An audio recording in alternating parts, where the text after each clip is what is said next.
Bueno, yo pertenezco a esa generación de españoles que se fueron con sus padres muy pequeños a emigrar a Europa, a Francia, por cuestiones económicas, políticas, etcétera, ¿no? Y claro, a mí me pilla un París de los 60, en ebullición, tanto política, socialmente. Mi padre era aficionado al arte y tiene contacto con esos pintores domingueros de Montmartre, donde yo iba con él los domingos. Y digamos que tengo un contacto con el arte muy temprano, pero que tiene que ver con esa visión romántica y un poco dominguera, ¿no? Del arte. Yo le tengo mucho cariño a los pintores de domingo, me parece una gente muy ilusionada, ¿no? Que tiene realmente vocación, ¿no? Más allá de las calidades de la obra. Y en ese momento me interesa mucho, sobre todo visito muchos museos, ¿no? Que es lo que me abre realmente la vista. Recuerdo perfectamente la impresión, la primera vez que vi la balsa de la Medusa en el Louvre, o la coronación de Napoleón, o todos esos grandes cuadros históricos del 19, ¿no? Y claro, cuando volvemos a España, de un París cosmopolita, habíamos vivido el mayo del 68, incluso mi padre en la fábrica y yo en el colegio. Nace mi primera conciencia política muy joven porque era el momento, porque en París era así, y yo creo que nadie estaba libre de estar impregnado por la política, ¿no? En ese momento. Pues claro, llegas a una España donde Franco todavía no ha muerto, todo restrictivo, y llegas a un pueblo donde todo es aún más estrecho, ¿no? Entonces, lo primero que tuve que hacer es un gran proceso de adaptación personal. Yo venía con un pelo afro, con unos pantalones de campana y oyendo a Jacques Brel, y me encontré con una España, pues, la España del 72, 71, 72, que era muy distinta, ¿no? Donde todo era bastante oscuro. La relación con la gente fue complicada. La verdad es que tengo, gracias a mi familia, que ha sido una familia muy nómada, tengo una gran capacidad de adaptación. Creo que eso es lo que me ha salvado siempre a lo largo de mi vida, la capacidad de adaptarme en un sitio, o sea, saber rápidamente cuáles son las claves para poder moverme y que eso no me comiera, ¿no? Pero realmente cuando empiezo con el arte como artista, esa conciencia de quiero ser artista o quiero trabajar como artista, nace justamente en Puerto Lumbreras. Y no por nada, tal vez porque es el momento en el que me pilla con 17 años, 18 años a querer trabajar en este campo, ¿no?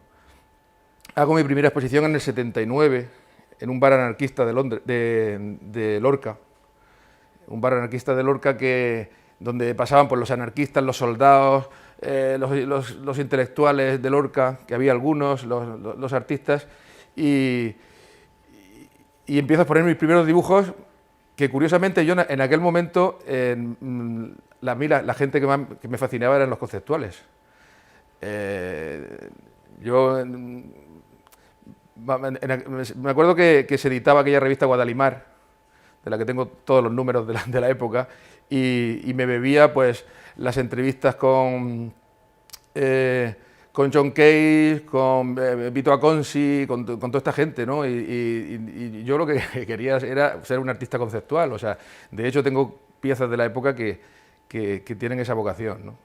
Lo que pasa es que al tener o sea, un gran contacto con el mundo físico del taller de mi padre, las herramientas, esos aspectos más telúricos, digamos, del interior de un taller, del fuego, los contraluces, las suciedades de las paredes. Yo no lo sabía, pero me estaba impregnando de una textura que habría de salir más tarde, pero que ya me estaba aportando. Lógicamente, en aquella época, como buen adolescente, yo rechazaba absolutamente todo lo que viniera de mi padre, ¿no? No me interesaba para nada el taller, no me interesaba para nada la textura, ni digamos la parte vulcano de mi familia, y mucho menos todo el arte tradicional, ¿no? Y hice delineación industrial y después me matriculé en ingeniería. y inicié el primer año en Córdoba. Es verdad que ahí yo adquirí una gran formación técnica, digamos,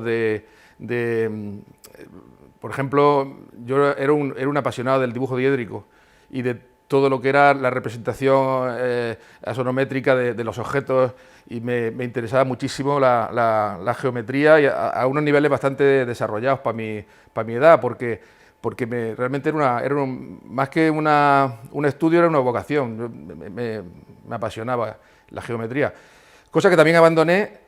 La verdad es que he ido abandonando cosas que después me han vuelto a servir, ¿no? Pero en aquel momento pues abandoné el taller, abandoné el estudio de la geometría y de la ingeniería, y me vine a Murcia, digamos, a continuar como artista.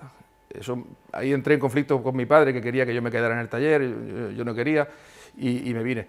Claro, un joven de 20 años que llega a Murcia sin el apoyo, digamos, familiar, porque todas cosas mi familia no tenía tampoco los recursos para mantenerme como artista en una ciudad, y tampoco para entrar en la universidad, pues empecé a ser artista por mi cuenta, a ser autodidacta, y la única forma de mantenerme era pintar y poder vender cuadros para vivir, ¿no? Yo creo que entró en la pintura así, por una necesidad vital. Empiezo a visitar museos. Recuerdo que había un tren entonces, que era el tren Estrella se llamaba, el nocturno, que iba de Murcia a Madrid y volvía por la noche, y eran más baratos. Entonces recuerdo coger ese tren, irme a Madrid, llegar a la estación de Chamartín por la mañana, patearme andando toda la ciudad, a ver todas las exposiciones que había, y por la noche volver otra vez al tren y volverme a Murcia, porque era la única posibilidad que yo tenía de ver exposiciones. Me iba a ver Museo de Arte Abstracto de Cuenca en autostop, me iba a Barcelona en autostop, en fin, tenía verdadera pasión por el arte y por las pocas instituciones que entonces había, porque claro, ahora sería mucho más difícil abarcar todas las instituciones que existen en España, pero entonces la verdad es que no había tantas.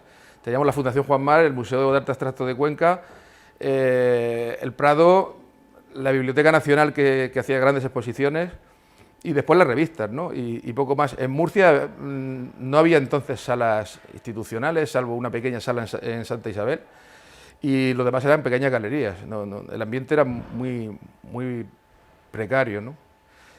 También es verdad que de mi generación no había casi nadie en ese momento como artista. Había gente mayor, y luego los muy mayores.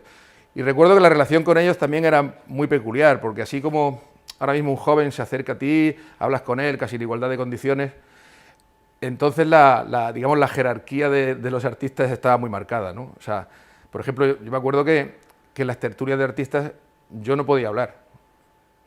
Literalmente no me dejaban hablar, porque era un jovencito que todavía no había demostrado nada y no tenía derecho a hablar. Me acuerdo la primera vez que pude hablar en una tertulia fue a raíz de una exposición que hice en la Galería Cero en el año 86, creo que fue, que se llamaba, irónicamente se llamaba Hay que pasar por el aro, con H, porque yo quería reivindicarme como artista frente a toda esta gente que de alguna forma me bloqueaban la posibilidad de expresarme, ¿no? Y no daban la alternativa, como entonces decían ellos, ¿no? Y recuerdo que José Luis Cacho, que entonces era como el gran maestro de ceremonias de todas esas tertulias, vino a ver la exposición, y al salir le dije: Cacho, ¿qué te parece? Y me dijo: esta noche ya podrás hablar. Y fue así. Era un poco... Recuerdo un poco estas películas, ¿no? De la bohemia casposa española, esta cosa de principios del 20, ¿no? O sea, como la colmena, ¿no? Estas tertulias así, un poco rimbombantes, donde había estas jerarquías. Pero bueno, yo, la verdad es que me iba defendiendo, vendiendo mis piezas, exponiendo, y en el año 87 decido pegar el salto e irme a Madrid, porque la verdad es que el ambiente ya yo no podía hacer más nada ni dar más, ¿no?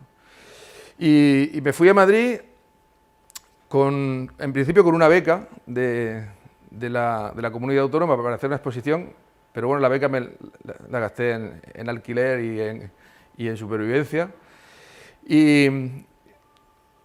y estuve, pues eso, hasta el año 92, que volví a Murcia. Nació mi hijo y, bueno, la decisión de tener un niño en Madrid o en Murcia, pensé que era más fácil criar un niño, un bebé en una ciudad de provincias que en el centro de Madrid sin los recursos que hay que tener, ¿no? Y bueno, en Madrid la verdad es que iba muchísimo al Prado, vivía muy cerca, vivía en Atocha, iba muchísimo al Prado. Se abrió el Reina Sofía. También, digamos que me pilló en un sitio estratégico para ir andando y poder estar muy al día de las exposiciones y de todo lo que acontecía en Madrid, ¿no? Y de aquella aventura, curiosamente, surgió una exposición que expuse al año siguiente en la sala de San Esteban, que se llamó Robín de Agua. Robín de Agua era un homenaje a... Bueno, había estado durante 3 veranos, estuvimos una serie de gente involucrados en un proyecto previos al euro, un proyecto europeo que se llamaba Fondo Cultural para Europa. Y era un proyecto que unía jóvenes artistas de varios países y nos permitía viajar por distintos centros de arte de producción europeos, para tener un contacto entre nosotros, ¿no? Y de ahí pues salían unas exposiciones, unos periódicos, etc. Y de esa experiencia, bueno, el lugar que más me impresionaba de todos los que frecuentábamos era un centro de arte que había en Berlín, en Wannsee, una antigua casa, digamos, que le habían quitado los nazis a un judío y en torno a esa gran casa habían hecho un centro de arte.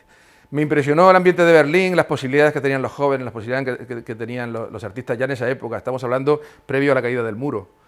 Y allí uno de los sitios que me gustaba muchísimo recorrer era el Museo de Charlottenburg, el Museo Romántico, donde descubrí a Friedrich y a todos los románticos alemanes. Y realmente fue como digamos, la primera vez que sentí que yo pertenecía o estaba muy cerca de un movimiento, ¿no? Me interesó muchísimo el romanticismo, no tanto para emularlo, porque efectivamente es un movimiento decimonónico, pero sí me parecía que había elementos del romanticismo clásico que se podían extrapolar y traerlos aquí, ¿no? Y entonces recuperé la figura de mi padre, que en ese momento teníamos un pequeño conflicto, no nos llevábamos muy bien por esta cosa de querer yo ser artista y salir del taller. Y ese año hice una serie de cuadros que eran unos yunques abandonados en unos paisajes románticos, todo muy blanco y negro, sin figura humana, una especie de pintura casi metafísica, aunque no lo era, porque tenía mucho de expresionismo en el gesto y tal. Y hice esa exposición que se llamaba Robín de Agua. Robín, en Murcia por lo menos, el robín es el óxido. Que viene, yo creo que es un galicismo, porque los emigrantes murcianos que iban a Francia volvían con esta cosa. En Francia, en francés, grifo es gobinet, y cuando un grifo se atasca es engobiné, o sea, oxidado. Entonces, la palabra robín viene de engobiné.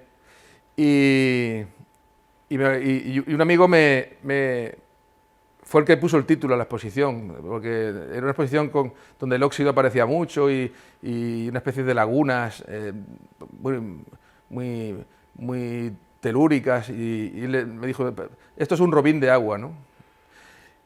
Y cuando volví a Madrid, la gente de Madrid pensaban que venía por robín de los bosques, pero era por el óxido, ¿no?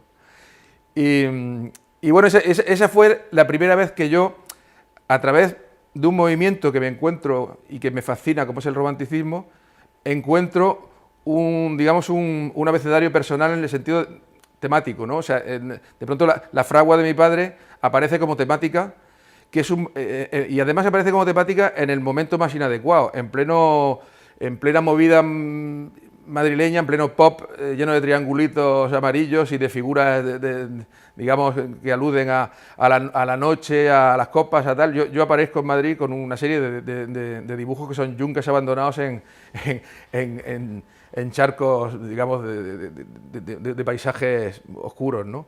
Recuerdo que tengo un fracaso estrepitoso en diversas galerías, porque en aquel momento los galeristas no entendían muy bien a qué venía aquello, ¿no? Pues, o sea, la temática era completamente friki.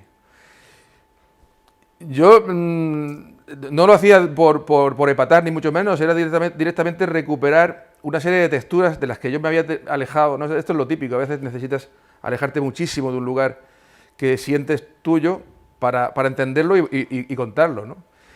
Y yo de pronto entendí el taller de mi padre, todo lo que suponía la sombra, la luz, el juego, digamos, ese juego barroco que hay en un interior de una fragua, de sombras en movimiento que produce la fragua, esos chispazos que recortan las sombras y las figuras. Todo eso lo entendí en Madrid, en la soledad de mi estudio de Atocha y yendo al Prado y acordándome de los románticos, ¿no? Claro, realmente yo estaba muy alejado de lo que se estaba haciendo en ese momento y por tanto tuve ese fracaso. Eso también influyó para que me volviera cuando nació mi hijo, porque realmente no enganché y ya está. Y empecé entonces a viajar a Nueva York, donde tuve un buen contacto con una galería. Curioso, una galería, visitando galerías, encontré una galería que se llamaba, a ver si me acuerdo ahora, era un judío armenio que se llamaba, ahora no me acuerdo, pero era la galería de Víctor Mira en Nueva York. Tenía unos Víctor Miras excepcionales. A mí Víctor Mira es un artista que me encanta, me ha apasionado siempre y creo además que es un artista al que no se le ha hecho mucha justicia en España, ¿no? Y entonces, viendo esos Víctor Miras, estaba en la galería, apareció el galerista y yo llevaba mi carpeta con dibujos y se los enseñé y le vendí 10 piezas. Y eso me abrió la puerta para ir a Nueva York. Y de vez en cuando le mandaba piezas, nunca me llegó, o sea, nunca hizo una individual en su galería, pero sí me compraba de vez en cuando piezas y él las vendía y yo bueno, eso me permitía ir. Ahí descubrí también, bueno, los grandes museos de la Gran Manzana, pues el MoMA, el Guggenheim, el Whitney. Descubrí el arte americano en directo, los Polos, los Rothko, los de Kooning, y una pieza que después habría de aparecer de otra manera en mi obra, creo yo, que es el Circo de Calder en el hall del Whitney, ¿no?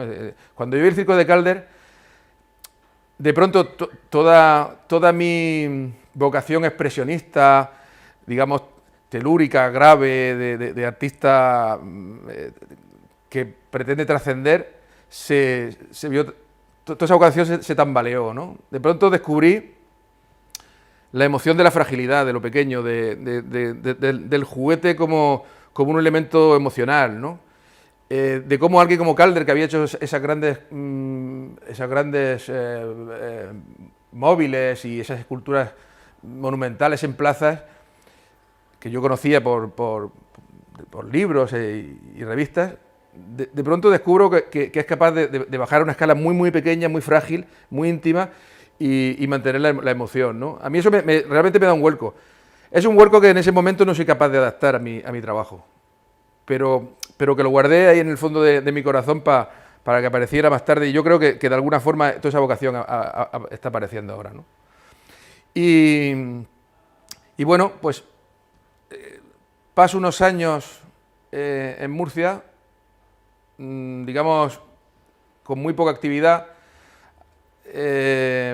porque, bueno, nacen mis 2 hijos y con niños muy pequeños, la verdad es que los artistas cuando tenemos hijos, me imagino que todo el mundo, pero el artista yo creo que cambia muchísimo el comportamiento de un artista cuando aparecen los críos, ¿no? Hablaba con Pijuan una vez cuando venía a Blanca, le pregunté él me estaba contando su vida y le pregunté que cómo porque me dijo que tenía, no sé si 5 hijos o algo así, Y le pregunté que cómo podía trabajar cuando los niños eran pequeños, ¿no? Y me dijo, dice, mira, es una cosa, dice que siempre he pensado que los artistas cambiamos cuando tenemos hijos, etcétera, y me dijo una cosa, dice, yo creo que habría que hacer una exposición de la obra que han hecho los artistas durante el tiempo de crianza de los niños, dice, porque sería una obra muy peculiar, ¿no? Siempre. Y es verdad, yo lo pienso. Y bueno, ya cuando pude liberarme un poco más, empecé a volver a salir al mundo, ¿no? Y empecé, bueno, al volver a Murcia, lo que sí empecé fue a... Porque el final de mi etapa en Madrid acabó siendo muy hermético. O sea, ante el rechazo, digamos, de las galerías o mi falta de conexión o de vínculo con lo que estaba pasando, lo que se llamó la movida, que a mí, fíjate, yo ahora hay unos autores que he recuperado y que me vuelven a interesar, pero a mí en aquel momento no me interesaban nada. O sea, no me sentía vinculado para nada con lo que se hacía pues, los pintores de la movida, que me parecían como pintores de cómic, o que tenían mucho más que ver con el pop y la música de Garitos que con la pintura. A mí me gustaba y me sigue gustando la gran pintura. Y además veía que los pintores que trascendían como pintores eran pintores que no tenían ese juego de la materia y de las formas y de la luz que a mí me interesaba, ¿no? A mí por ejemplo, lo que era la pintura de Costus o de Pérez Villalta no me interesaba en aquel momento para nada. Ahora tampoco mucho, pero entonces nada, ¿no? Pero sin embargo, veía como gente, había un Campano, había un Sicilia, había un Broto, había un Ferran García Sevilla, que eran los artistas españoles que me emocionaban. Sin embargo, me daba cuenta cómo en los medios tenían eran menos conocidos que esos otros artistas que estaban más cerca de músicos y de toda la generación de escritores y músicos de la movida, ¿no? Cuando vuelvo, empiezo a pintar directamente. Y empiezo, digamos que es el momento en el que empiezo con la abstracción, ¿no? La figuración se me va agotando. Yo venía de una figuración que en algún momento con el contacto con Nueva York, tuvo cierta... Bueno, había una figuración con figura, se fue diluyendo y acabé con unos paisajes muy abandonados, muy vacíos de elementos, con unos ciertos humos, unas atmósferas, y de pronto desapareció tanto cualquier referencia que acabé en la abstracción, ¿no? Acabé en la abstracción pero acabé en la abstracción y me planteé mantener, digamos, una emoción paisajística, ¿no? Porque pienso que el paisaje es una emoción abstracta. Y me apetecía mantener ese pulso que también viene del romanticismo. Es decir, tal vez lo que hice fue coger de aquella exposición de los yunques, quitar los yunques y quedarme con la parte de atrás, ¿no? Es decir, bueno, aquí es donde está la atmósfera donde yo quiero vivir, esta es la atmósfera que yo quiero contar, y yo creo que con esto lo estoy contando todo. Y efectivamente son abstracciones, pero yo en algún momento me preguntaban si yo era un pintor abstracto, siempre les dije que era un paisajista. Parecía una butada, pero no lo era. Yo siempre me he considerado como pintor un paisajista, ¿no? Lo que pasa es que, claro, no era un paisajista con referentes a la casita, al árbol o a la figura, sino que era el paisaje como emoción. Hay un cuadro de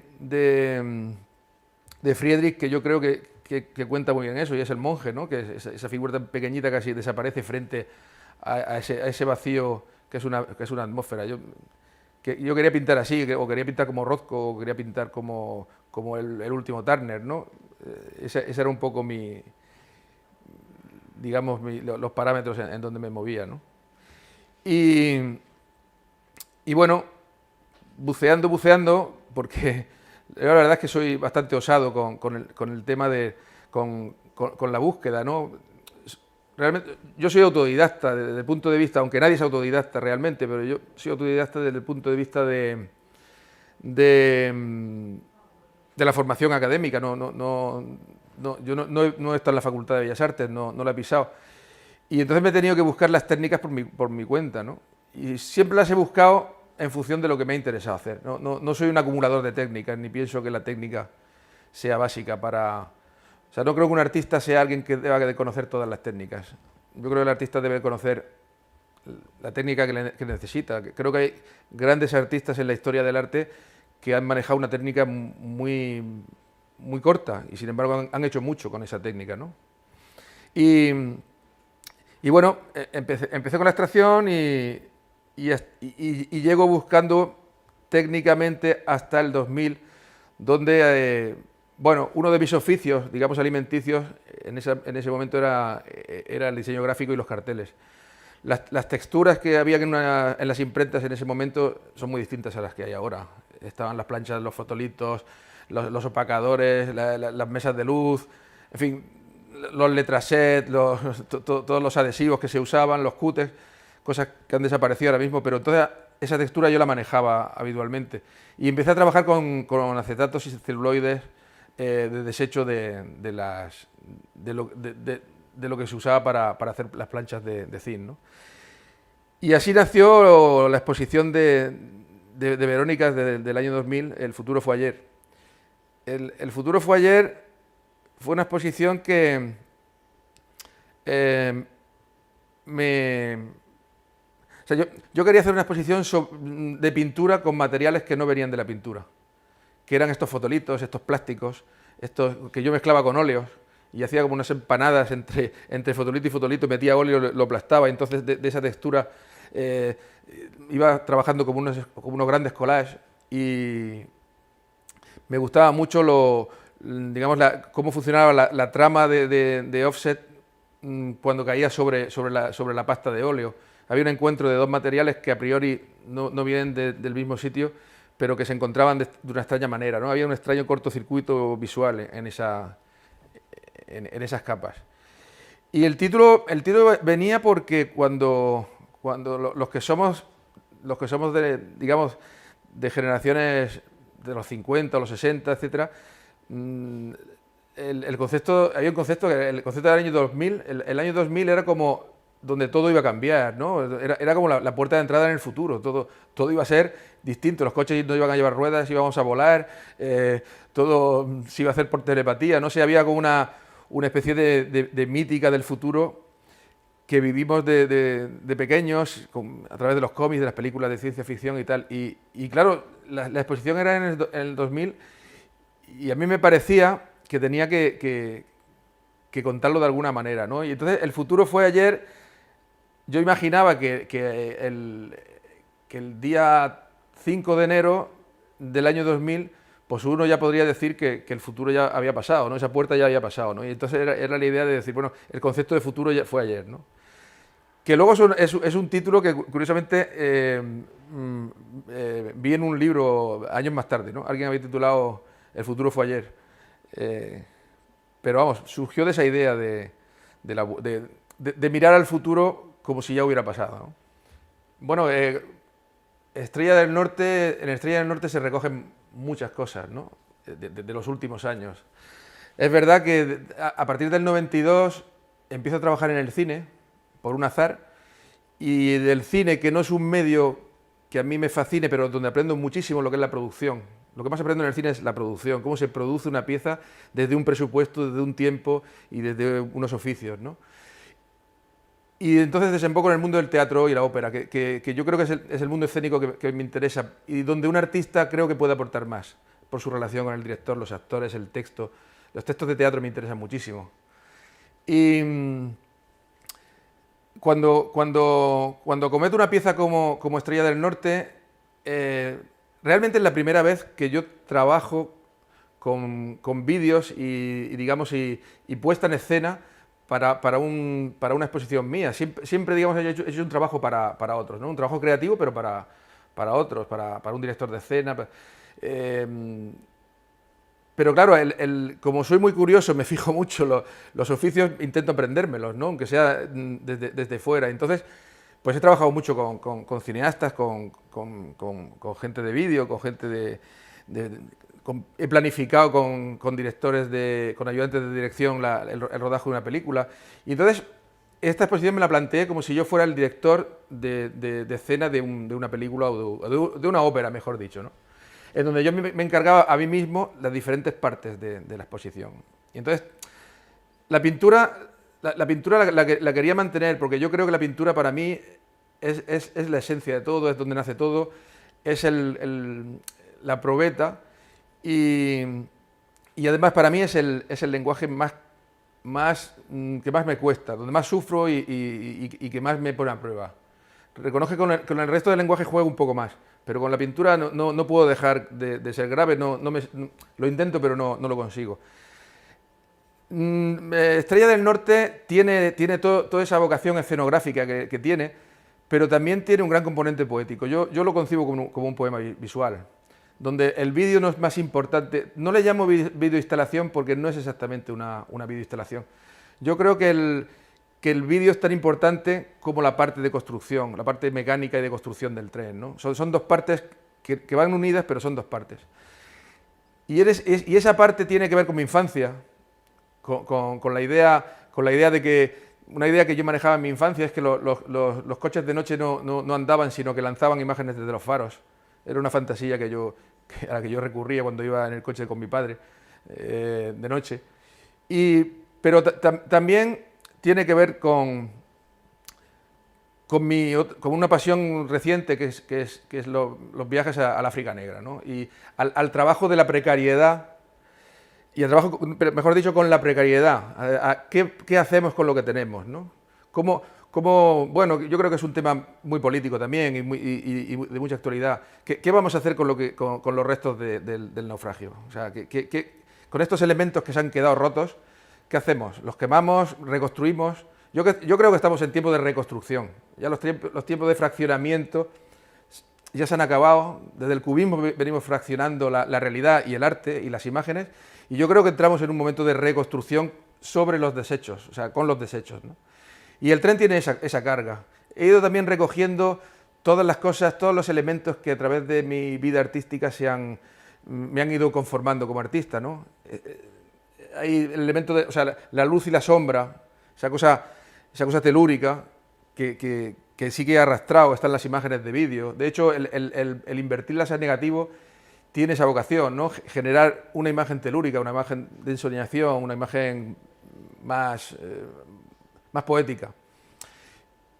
Pero también quería recoger lo que es, o sea, cuánto de juego hay en nuestra vocación política y social como artistas, ¿no? O sea, el juego me parece básico, pero el juego como algo serio. Por eso hablaba antes de Calder, porque Calder es el primero que me descubre ese mundo y que he recorrido a través de otros artistas, a través de los artistas primitivos, a través del África contemporánea y también a través del arte outsider, que es un arte que me interesa muchísimo, precisamente por esa falta de prejuicios y de estándares, ¿no? que manejan esos artistas.